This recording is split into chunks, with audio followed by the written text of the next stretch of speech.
Yesus Kristus.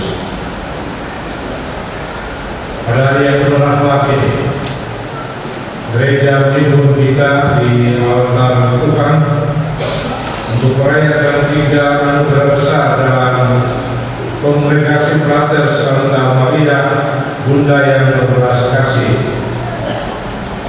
pengikraran kaul kedal, jubileum perak, dan Pancabiru.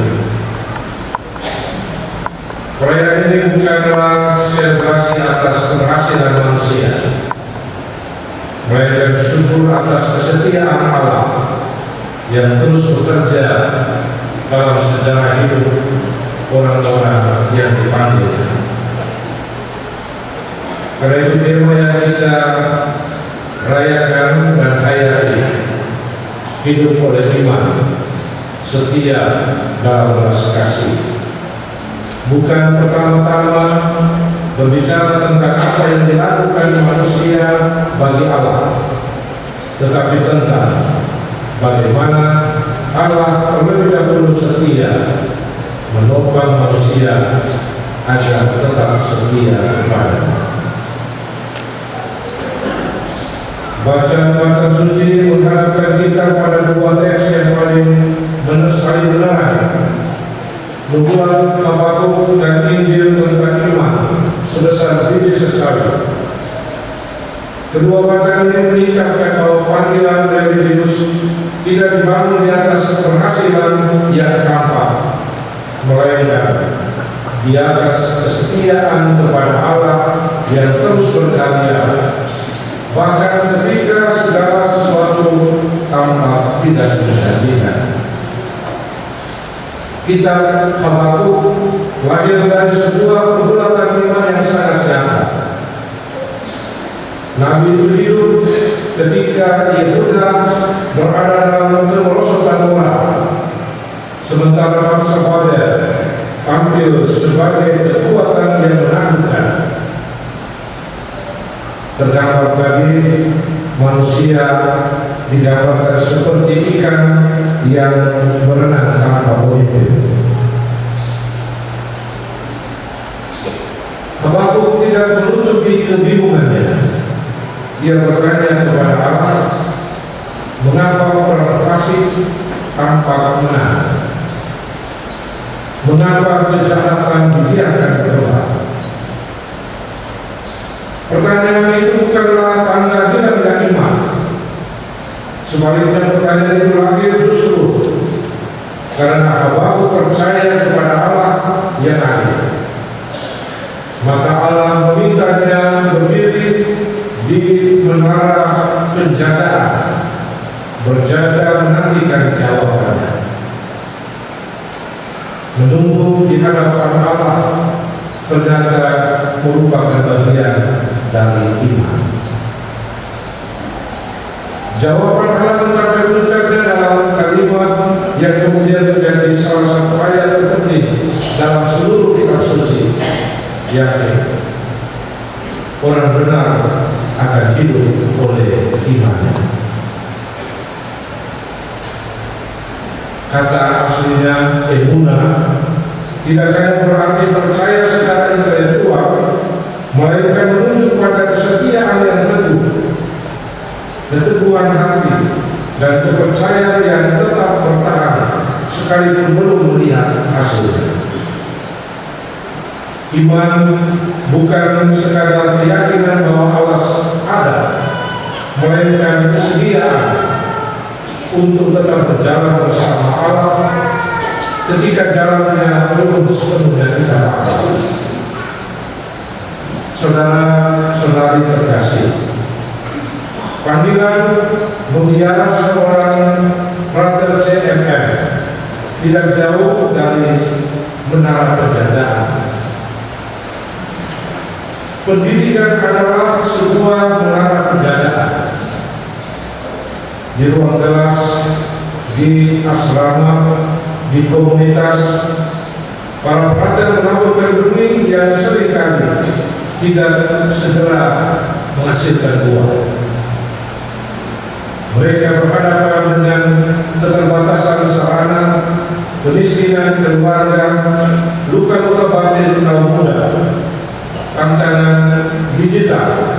budaya instan, bahkan melemahnya semangat belajar. Kemarin dalam ketemu bersama para brother dan juga para guru di SMA Bosco, saya sampaikan hal ini juga bahwa anak-anak kita sekarang cukup merosot dalam dunia pendidikan dan NTT nomor 3 terakhir dalam literasi dan literasi. Dalam situasi seperti itu, godaan terbesar bukanlah kekurangan fasilitas, melainkan kehilangan harapan. Sabda Habakkuk kali ini mengingatkan bahwa keberhasilan seorang religius tidak pertama-tama diukur dari banyaknya karya yang dibangun, tetapi dari kesetiaannya untuk tetap berdiri di menara penjagaan bersama Allah. Sebab Allah bekerja menurut waktunya sendiri. Tugas manusia adalah tetap setia. Inilah pula warisan rohani yang ditinggalkan oleh Monsignor Yohanes Richard kepada kongregasi CFM. Percaya kepada penyelenggaraan ilahi, bahkan ketika jalan pelayanan tanpa berat dan hasil belum terlihat. Saudara-saudari terkasih, Injil hari ini membawa kita turun dari gunung transfigurasi menuju realitas kehidupan. Di kaki gunung para murid mengalami kegagalan. Mereka tidak mampu menyembuhkan seorang anak yang menderita. Mereka telah menerima kuasa, tetapi kehilangan daya karena kehilangan kedalaman relasi dengan Tuhan. Yesus menyebut penyebabnya dengan satu kata, Oikopistia, bahasa Yunani ini yang punya arti iman yang kecil, iman yang dangkal. Dan yang menarik bahwa Yesus tidak meminta mereka memiliki iman yang besar. Ia hanya berkata, jika kamu mempunyai iman sebesar biji sesawi. Biji sesawi itu orang petani yang tahu, Bapak Bupati, itu kokos sinateos. Ini ada bahasa lengkap NTT, nelayan kami pernah masuk. Bukan melawan kuantitas iman, melainkan kualitas iman. Kecil, hampir tak terlihat, tetapi hidup. Benih kecil itu mengandung daya pertumbuhan yang berasal dari Allah sendiri. Dengan kata lain, iman bukanlah kekuatan manusia yang luar biasa, tetapi keterbukaan manusia terhadap karya Allah yang luar biasa. Dalam tradisi Yahudi, gunung melambangkan hambatan yang nampaknya mustahil disingkirkan. Kita diusulkan bukan berpikir setengah mati bagaimana tidak ada botol dan tidak ada botol itu harus disingkirkan. Tidak selesai terjadi. Kemarin erupsi pada jam yang sama. Bagi kita yang hidup di tanah perbatasan, gunung-gunung itu bukan hanya gunung-gunung yang menjulang secara geografis. Gunung-gunung itu hadir dalam bentuk kemiskinan struktural, keterbatasan pendidikan, rendahnya kesempatan, rapuhnya keluarga, dan hilangnya harapan generasi muda. Gunung-gunung itu tidak akan berpindah hanya karena kecanggihan program atau limpahan fasilitas. Semua itu penting, tetapi tidak cukup. Yang merubah manusia adalah kasih yang lahir dari iman. Saudara-saudara terkasih, di sinilah spiritualitas CMM menemukan wajahnya yang paling sejati. Seorang frater bukan pertama-tama seorang pengajar, administrator, atau pekerja sosial. Ia adalah saudara. Sebelum mengajar, ia hadir. Sebelum berilmu, ia memberikan dirinya. Sebelum membentuk kecerdasan, ia terlebih dahulu menghadirkan belas kasih Kristus. Karena itu seorang frater CMM dipanggil bukan sekadar menghasilkan murid yang pandai, melainkan membangkitkan manusia yang berakal. Martabat manusia saya artikan orang yang menyerupai wajah Allah, dan wajah Allah yang paling khas yang perlu kita kenal, yakni Allah yang berbelas kasih. Ketika manusia tidak melihat sesamanya sebagai wajah Allah, misalnya membunuh manusia, disitulah wajah Allah tidak nampak dan tidak ada wajah belas kasih dalam diri manusia itu sendiri. Dalam peran sahabat Tuhan inilah kita memahami makna Taurat yang akan diiklankan hari ini. Kau bukanlah akhir dari perjalanan panggilan, melainkan awal dari penyerahan diri yang semakin total kepada Kristus. Kau adalah sebuah kenosis, pengosongan diri menurut terhadap Kristus sendiri. Melalui kau kemuliaan, kemiskinan dan ketaatan, para frater tidak sedang kehilangan kebebasan, melainkan menyerahkan kebebasan mereka agar seluruh hidup menjadi ruang bagi karya Allah. Mereka berkata kepada Kristus, bukan lagi aku yang hidup, melainkan Kristus yang hidup di dalam aku. Bagi para jubilaris perak, 25 tahun hidup membiara adalah liturgi yang berlangsung setiap hari.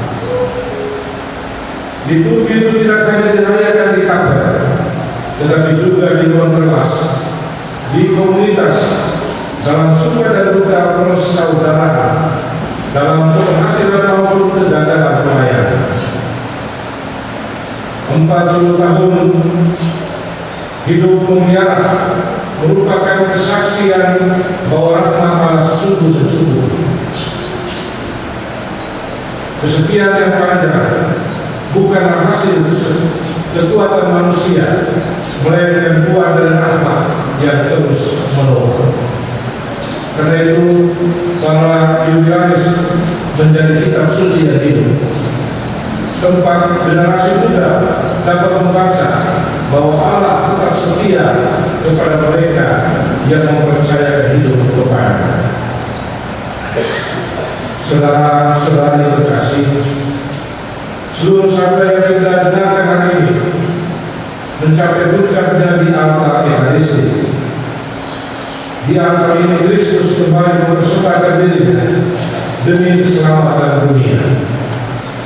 Dialah saudara sejati yang mengosongkan dirinya sampai wafat di sana. Dialah guru yang mengajar dengan belas kasih.